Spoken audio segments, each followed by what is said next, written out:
απαντάω στις ερωτήσεις σας για τη ΣΑΕΚ. Η επόμενη ερώτηση έχει να κάνει με τις εξετάσεις πιστοποίησης, που είναι το πάρα πολύ σημαντικό κομμάτι.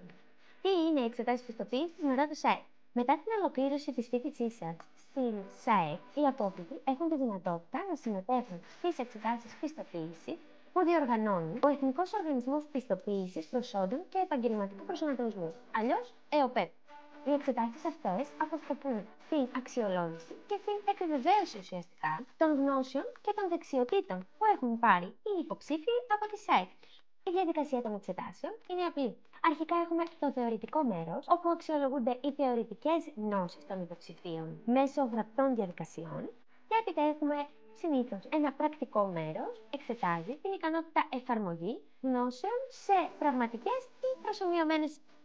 Το τώρα είναι το καλό.